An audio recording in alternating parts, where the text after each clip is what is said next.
Donald Trump has got a shot in the arm after the US Supreme Court ruled that he had broad immunity as president. It's a landmark ruling as it talks of immunity for the US president from prosecution for the first time. In a 6-3 majority ruling where 3 judges dissented, the court said that Donald Trump cannot be prosecuted for any actions that were within his constitutional powers as president.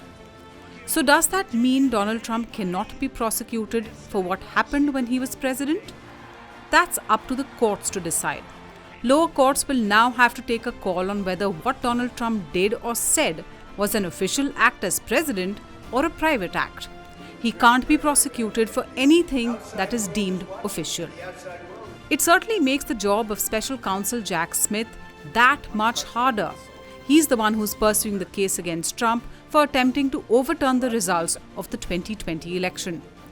This ruling is a win for Donald Trump, who wrote on social media, "Big win for our Constitution and democracy, proud to be an American." President Biden said this ruling sets a dangerous precedent. This nation was founded on the principle that there are no kings in America. Each of us is equal before the law.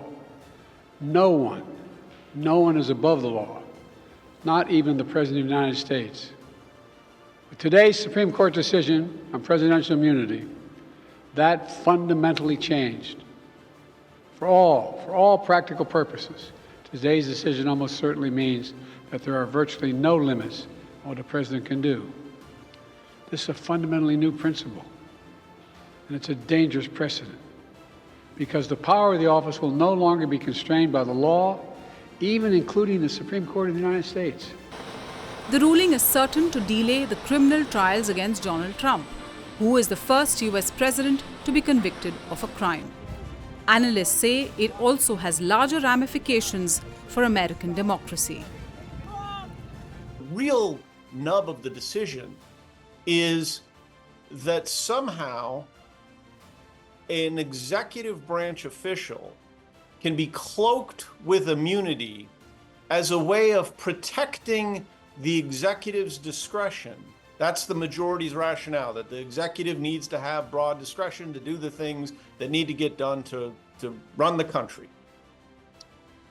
But if that immunity is so broad as to encompass things that are, by every other definition, illegal, then official action on the part of the president can include things like self-aggrandizing efforts to stay in power despite the attempt to stay in power being manifestly at odds with every other law in a democratic system, including our election laws. That is scary, and as both Justice Sotomayor and Justice Jackson point out in their dissents, what this sets up in terms of an incentive structure ought to be terrifying to every American and frankly every citizen around the world who believes in the rule of law. If a president decides to pursue criminal or allegedly criminal or what come close to criminal activity, he now has much more protection from criminal prosecution than he did before. What you've now done is freed up a president to basically engage in criminal activity with a very small chance of accountability.